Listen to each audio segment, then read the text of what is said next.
Hello friends, welcome back to my YouTube channel. तो आज हम डिस्कस करने वाले हैं प्रोबेबिलिटी का लेक्चर नंबर 5। तो देखिए दोस्तों, अभी तक हमने प्रोबेबिलिटी के 4 लेक्चर डिस्कस किए और सभी के सभी लेक्चर्स हमारे यूट्यूब चैनल के ऊपर अवेलेबल है। उन लेक्चर्स को आप इस आई बटन के ऊपर क्लिक आउट करके चेक कर सकते हैं या फिर मैं आपको लिंक डिस्क्रिप्शन के अंदर प्रोवाइड कर दूंगा। तो देखिए दोस्तों, उन वीडियो लेक्चर्स के अंदर हमने वेराइटी ऑफ क्वेश्चन को डिस्कस किया है, अलग अलग कंसेप्ट को समझा है। तो मैं आप लोगों को जरूर रिकमेंड करूंगा कि आप लोग उन वीडियो लेक्चर्स को एक बार जरूर चेकआउट कर लीजिए। तो देखिए, आज हम डिस्कस करने वाले हैं प्रोबेबिलिटी का लेक्चर नंबर 5 और आज हम जिस टाइप के क्वेश्चन डिस्कस करेंगे वो होता है without replacement and multiple back. तो देखिए, रिप्लेसमेंट का कंसेप्ट क्या होता है, तो इस क्वेश्चन को ऑब्जर्व करिए। इस क्वेश्चन के अंदर एक लाइन है विदाउट अ रिप्लेसमेंट। तो ये क्या होता है, विदाउट अ रिप्लेसमेंट मतलब क्या और विद रिप्लेसमेंट मतलब क्या होता है, तो वही हम समझेंगे इस एग्जाम्पल के थ्रू। तो इस एग्जाम्पल को रीड कीजिए एक बार प्रॉपर। तो देखिए, एग्जाम्पल क्या है, a bag contain 3 red and 7 black ball. Okay, 2 balls are taken out random without a replacement. Okay, if first ball is red then what is the probability that second ball is also red. तो देखिए, question के अंदर हमको बोला गया है कि किसी बैग के अंदर 3 रेड बॉल्स है और 7 ब्लैक बॉल्स है, राइट। तो कुल मिला के 10 बॉल्स है। Okay, 2 balls are picked up at random. तो उस बैग में से मैंने 2 बॉल को रैंडमली पिक कर लिया विदाउट रिप्लेसमेंट। अभी देखिए, ये होता क्या है कि देखिए, जो 10 बॉल से भरी हुई बैग है उसके अंदर से मैंने 2 बॉल को चूज करने के बाद उन 2 बॉल की जगह पे मैं किसी और बॉल को रिप्लेस नहीं करूंगा। इसका मतलब होता है विदाउट रिप्लेसमेंट। अगर यहाँ पे होता विथ रिप्लेसमेंट, मतलब विथ रिप्लेसमेंट अगर होता तो इसका मतलब क्या कि उन 10 बॉल में से 2 बॉल को रैंडमली पिक करने के बाद उन 2 बॉल को मैं किसी और बॉल से रिप्लेस करूंगा। ये होता है रिप्लेसमेंट और विदाउट रिप्लेसमेंट का कंसेप्ट। ओके, आगे बोला गया है कि if the first ball is red then what is the probability that the second ball is also red. तो देखिए, जिन 2 बॉल को मैं रैंडमली चूज कर रहा हूं उस बैग में से, उसके अंदर का पहला बॉल जो होगा वो रेड होगा, ये तो कंफर्म है। उन्होंने ही बोल दिया है, मतलब उसकी प्रोबेबिलिटी फाइंड आउट करने की जरूरत नहीं है यहाँ पे, क्योंकि ये वही लोग कंफर्म कर रहे हैं। ये क्वेश्चन ही कंफर्म कर रहा है कि जिन 2 बॉल को मैं चूज कर रहा हूँ उसके अंदर का पहला रेड कंफर्म होगा। हमको निकालना है कि जो दूसरा बॉल होगा वो रेड होने की प्रोबेबिलिटी क्या है। तो देखिए, बहुत ही इंटरेस्टिंग क्वेश्चन है। तो देखिए, उस बैग के अंदर 3 रेड कलर के बॉल्स है और 7 ब्लैक बॉल्स है। ओके, अभी देखिए, इन 10 बॉल में से मैंने 2 बॉल को रैंडमली पिक कर लिया जिसके अंदर का एक रेड होगा कंफर्म, राइट। तो अगर इस बैग में से मैं 2 को चूज कर रहा हूं जिसके अंदर का एक रेड होगा, तो इसका मतलब इस 3 बॉल में से मैं एक बॉल को कंफर्मली चूज कर रहा हूं, क्योंकि उन्होंने बोला है कि if the first ball is red, मतलब उन्होंने ऐसा बोला है कि जो 2 बॉल आप लोग चूज करेंगे उसके अंदर का एक रेड बॉल होगा, राइट। तो मेरे पास 3 रेड बॉल है, उसके अंदर का एक तो कंफर्म ही आना है क्योंकि वो उन्होंने कंफर्म कर दिया, राइट। अभी मुझे चूज करना है कि जो दूसरा होगा, जो दूसरा बॉल होगा उन 2 बॉल में से, वो भी रेड होना चाहिए। इसकी प्रोबेबिलिटी क्या है। तो मेरे पास बैग के अंदर 2 रेड बॉल बचे हैं। अब मुझे इनमें से एक बॉल को चूज करना है सेकंड पोजीशन के लिए। तो देखिए, मेरे रिक्वायर्ड इवेंट क्या बनेंगे। तो अभी देखिए, मुझे प्रोबेबिलिटी निकालनी है कि जो सेकंड बॉल होगा वो रेड होने की, और उस जगह के लिए मेरे पास ऑप्शन कितने हैं, 2 ऑप्शन है। क्यों, क्योंकि जो पहला बॉल है वो रेड होने के बाद इन 3 बॉल में से बस 2 ही रेड बॉल बचेंगे, क्योंकि एक तो पहली जगह पे आ गया। अभी मुझे प्रोबेबिलिटी निकालनी है कि दूसरी जगह पे रेड बॉल होने की, और उसके लिए भी बस मेरे पास 2 ही बॉल बचे हैं। तो 2C1। तो मुझे जो बाकी के 2 रेड बॉल बचे हुए हैं उसमें से ही सेकंड नंबर के बॉल के लिए किसी को चूज करना होगा। हाँ, क्योंकि ये मुझे 2 में से इसलिए चूज करना है क्योंकि एक जो बॉल है इस 3 में से वो ऑलरेडी पोजीशन 1 के ऊपर अवेलेबल है। जो हमारा फर्स्ट नंबर का बॉल है, जो 2 बॉल को मैं चूज कर रहा हूँ उसके अंदर का फर्स्ट बॉल रेड है, ये उन्होंने कंफर्म कर दिया। अब मुझे सेकंड पोजीशन के लिए किसी और बॉल को, किसी रेड बॉल को चूज करना है, तो उसकी मुझे प्रोबेबिलिटी फाइंड आउट करनी है। तो वो मुझे इन 2 बॉल, जो 2 मेरे रेड बचे हुए बॉल है उसमें से उसको चूज करना होगा, राइट। तो ये हो जाएंगे मेरे रिक्वायर्ड इवेंट। अभी मेरे टोटल इवेंट क्या होंगे। तो अभी देखिए, बाकी के क्वेश्चन, इससे पहले जो हमने क्वेश्चन डिस्कस किए, जब मैं रिक्वायर्ड इवेंट निकालता था तो मैं 10 में से चूज करता था, जैसे कि इस एक बैग के अंदर कुल मिला के 10 बॉल है, तो मुझे 10 में से ही चूज करना है। बट यहाँ पे एक जो बॉल है, if the first ball is red, उन्होंने क्या बोला है कि जिन 2 बॉल को मैं चूज कर रहा हूँ उसके अंदर का एक बॉल रेड होगा, तो उसकी प्रोबेबिलिटी फाइंड आउट करने की जरूरत नहीं है, ये उन्होंने कंफर्म कर दिया कि वो रेड होगा। तो यहाँ पे मुझे 10 की जगह पे 9 बॉल में से एक बॉल को चूज करना होगा, 2 बॉल को भी नहीं, एक बॉल को, क्योंकि एक की प्रोबेबिलिटी कंफर्म है, जो पहला बॉल है वो रेड होगा, वो उन्होंने कंफर्म कर दिया। बस अभी जो सेकंड पोजीशन बची है उसके लिए सब डिस्कशन चल रहा है यहाँ पे, राइट।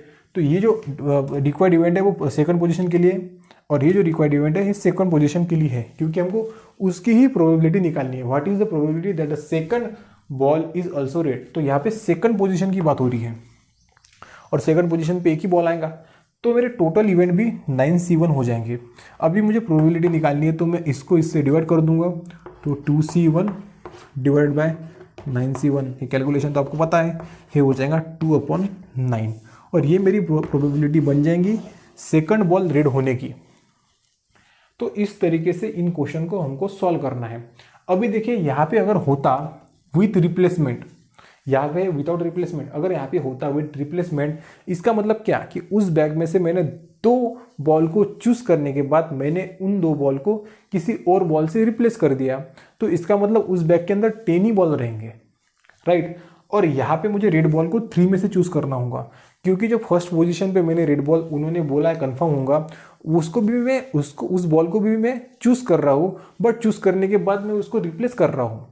यहाँ पे मैंने रिप्लेस नहीं किया, तो वहाँ पे मैं रिप्लेस कर रहा हूँ। इसके लिए जो सेकंड पोजीशन है वो रेड होने के लिए मेरे पास 3 बॉल उस बैग के अंदर अवेलेबल होंगे। तो यहाँ पे रिप्लेसमेंट नहीं है, इसलिए मुझे 2 बॉल में से ही उसको चूज करना पड़ रहा है। तो ये होता है रिप्लेसमेंट का कंसेप्ट, और इस तरीके से हमको इन क्वेश्चन को सॉल्व करना है। तो आई होप आपको क्वेश्चन समझ में आ गया। तो अभी बढ़ते हैं हम अगले क्वेश्चन की तरफ, तो चलिए डिस्कस करते हैं। तो दोस्तों अभी हम पहुंच गए क्वेश्चन नंबर 2 के ऊपर। क्वेश्चन नंबर 2 बहुत ही इंटरेस्टिंग क्वेश्चन है, इस क्वेश्चन को एक बार प्रॉपर तरीके से रीड कीजिए।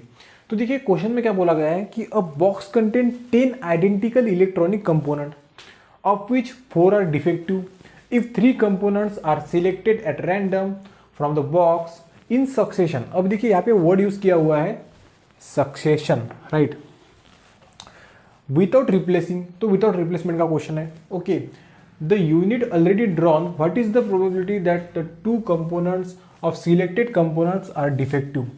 तो देखिए क्वेश्चन के अंदर हमको क्या बोला गया है कि अगर किसी बॉक्स के अंदर total number of electronic component है 10 identical electronic component, okay, of which 4 are defective, जिसके अंदर के 4 डिफेक्टिव है। तो अगर 4 डिफेक्टिव है तो नॉन डिफेक्टिव कितने होंगे, 6। Okay, if 3 components are selected at random from the box, तो अगर उस बॉक्स में से मैं 3 इलेक्ट्रॉनिक इक्विपमेंट्स को, इलेक्ट्रॉनिक कंपोनेंट्स को रैंडमली चूज करता हूं इन सक्सेशन, यहाँ पे वर्ड यूज किया हुआ है सक्सेशन। अब देखिए सक्सेशन का मतलब क्या होता है, मतलब एक पैटर्न में चूज करना। तो जैसे कि देखिए यहाँ पे उन्होंने क्या बोला है कि जब मैं उन 3 कंपोनेंट को चूज करता हूं तो उसके अंदर के 2 डिफेक्टिव होने चाहिए।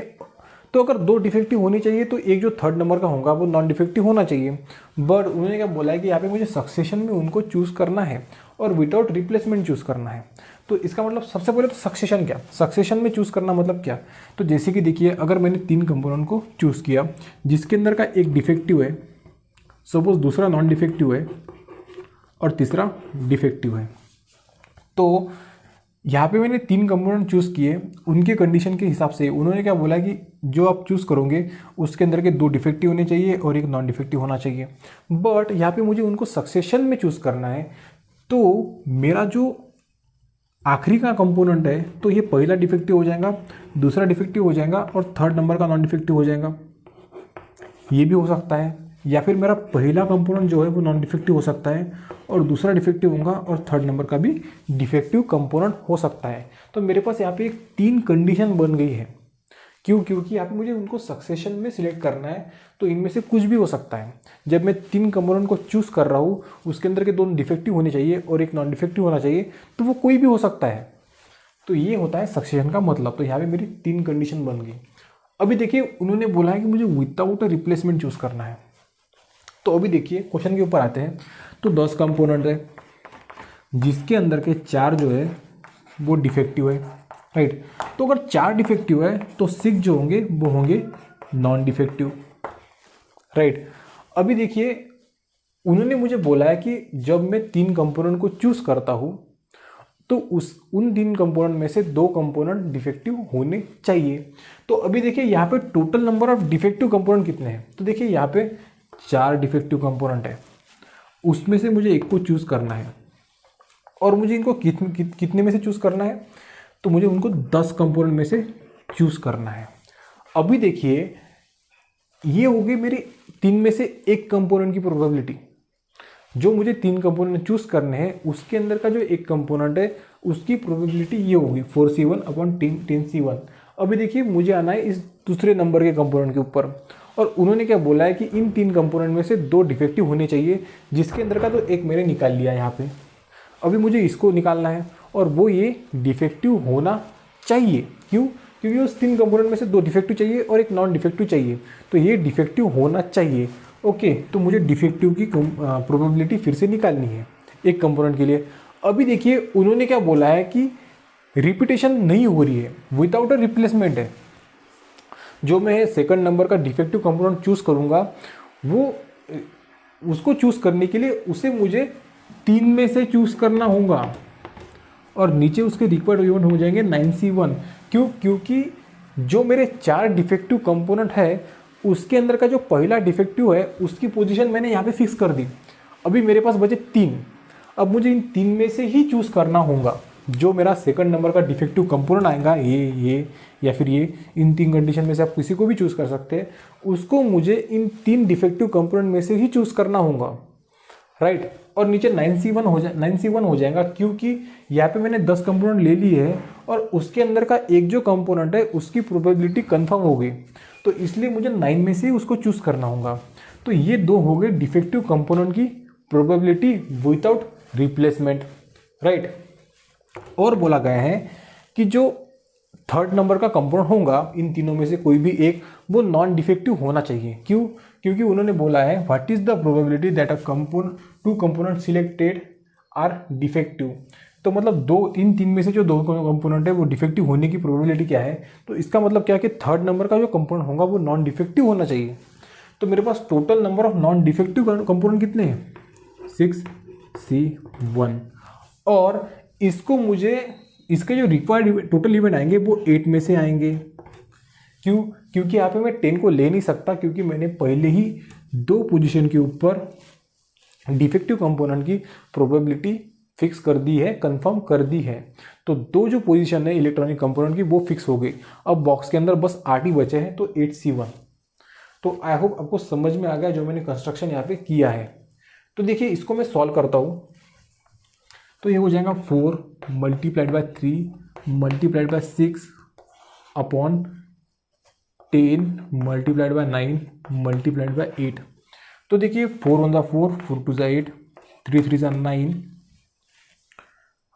ये हो जाएगा 6 डिवाइडेड बाय 10 इंटू 3 इंटू 2 6। तो 6 कैंसिल हो जाएगा और ये आ जाएगा 1/10। तो ये मेरा आंसर होगा क्या? तो नहीं, उन्होंने क्या बोला है कि उनको मैं सक्सेशन में चूज कर रहा हूं। अभी देखिए तो ये होता है सक्सेशन, जैसा कि मैंने आपको कहा था कि ये होता है सक्सेशन में चूज करना। तो सक्सेशन में चूज कर रहा हूं इसका मतलब उनके 3 पैटर्न बनेंगे। तो यहाँ पे उनके 3 पैटर्न बन गए हैं, और इसके अंदर का अगर इस केस के अंदर, इस पूरे केस के अंदर ये वाला पैटर्न आता है तो उसकी प्रोबेबिलिटी बनेगी 1/10, जो कि मैंने यहाँ पे निकाली। अगर ये वाला पैटर्न आता है तो उसकी भी प्रोबेबिलिटी 1/10 ही बनेगी, क्योंकि उसके अंदर भी 2 डिफेक्टिव है और एक नॉन डिफेक्टिव है, बट बस उसकी पोजीशन जो है वो अलग अलग है। और यहाँ पे भी जो है उसकी प्रोबेबिलिटी बनेगी 1/10। बस सक्सेशन की वजह से उनकी जो पोजीशन है वो आगे पीछे हो गए। तो इसका मतलब मुझे पूरे तीनों के लिए प्रोबेबिलिटी अलग अलग से निकालनी होंगी, बट वो इस केस के अंदर सेम ही होंगी, क्योंकि डिफेक्टिव 2 है और नॉन डिफेक्टिव 1 है, ये कन्फर्म है।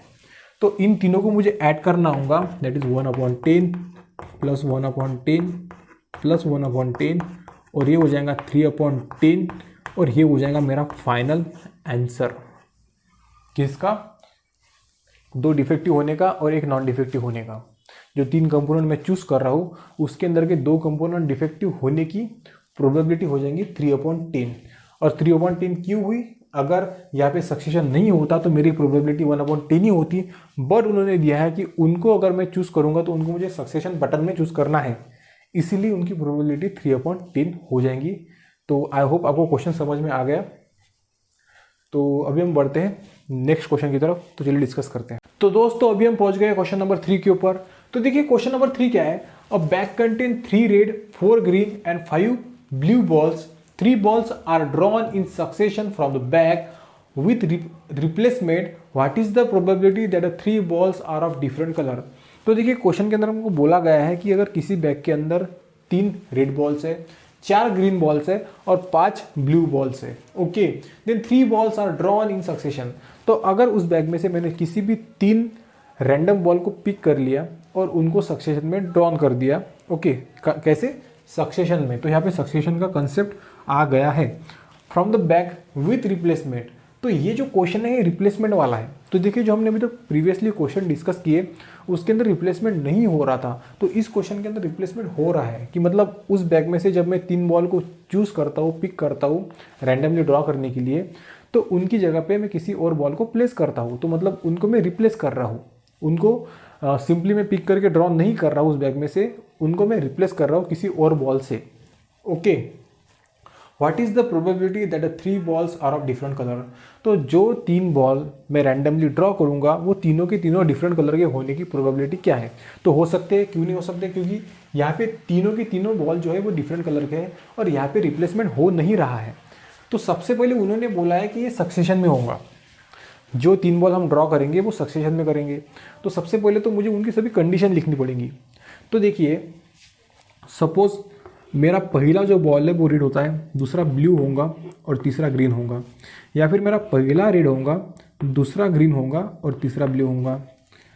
इस केस के अंदर पहला ग्रीन हो सकता है, दूसरा रेड होगा और तीसरा ब्लू होगा, या फिर पहला मेरा ब्लू होगा, दूसरा रेड होगा और तीसरा ग्रीन होगा। ये भी एक कंडीशन हो सकती है। और क्या हो सकता है? और हो सकता है कि मेरा पहला जो है वो ब्लू होगा, दूसरा ग्रीन होगा और थर्ड नंबर का रेड होगा, या फिर मेरा पहला ग्रीन होगा, दूसरा ब्लू होगा और तीसरा जो होगा वो रेड होगा। तो ये 6 पूरी कंडीशन है। उन्होंने क्या बोला है कि उनको सक्सेशन में ड्रॉ करना है, तो ये 1 2 3 4 5 6 ये 6 कंडीशन होंगी उस बॉल को ड्रॉ करने के लिए, अगर मुझे उनको सक्सेशन में ड्रॉ करना है तो, okay. From the back with replacement, तो यहाँ पे रिप्लेसमेंट हो रहा है। तो देखिए दोस्तों, तो अभी सबसे पहले तो मैं इनकी प्रोबेबिलिटी निकालूंगा। तो सबसे पहले तो रिक्वायर्ड इवेंट के ऊपर फोकस करते हैं। तो उन्होंने बोला है कि तीनों के तीनों जो बॉल में ड्रॉ करूंगा वो डिफरेंट कलर के होने चाहिए। तो इसका मतलब मुझे तीनों के तीनों बॉल में से एक एक बॉल को चूज करना होगा, क्योंकि बैग के अंदर 3 ही कलर के बॉल है और मुझे 3 ही चूज करने हैं जो डिफरेंट कलर के होने चाहिए। तो मुझे हर एक में से एक को चूज करना होगा।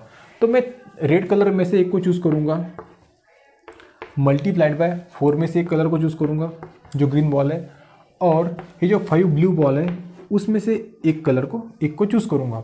तो यहाँ पे मैंने 3 कलर के बॉल को चूज कर लिया है रैंडमली इन 3 कलर के बॉल में से, ओके।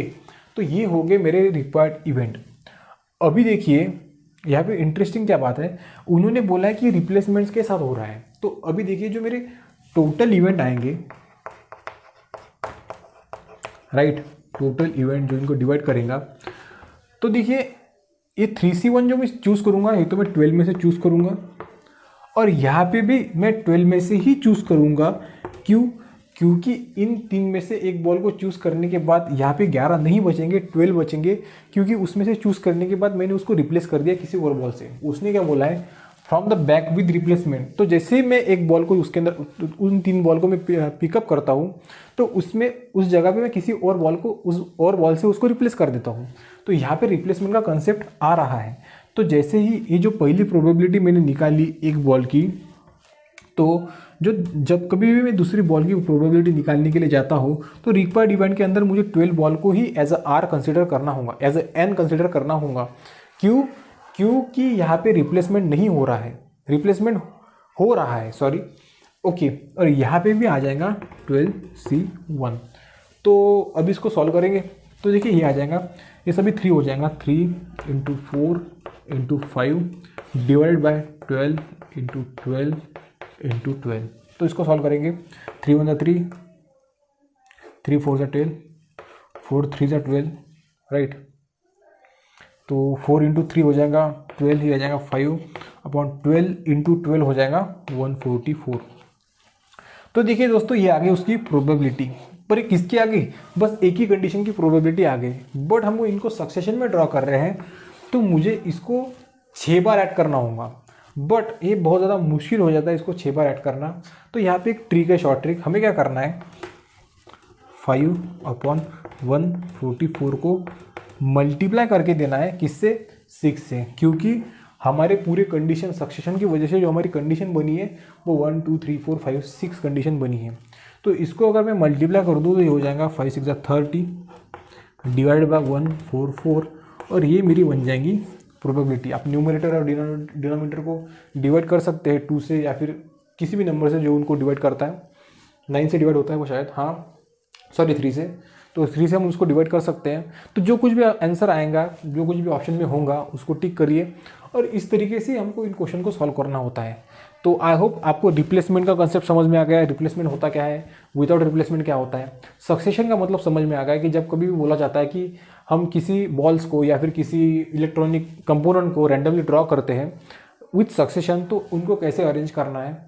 तो इस तरीके के क्वेश्चन एग्जाम के अंदर पूछे जाते हैं मॉडरेट लेवल के अंदर। तो आई होप आपको ये कंसेप्ट समझ में आ गया। तो इसी तरीके के एग्जाम्पल हम हमारे यूट्यूब चैनल के ऊपर डिस्कस करते रहते हैं।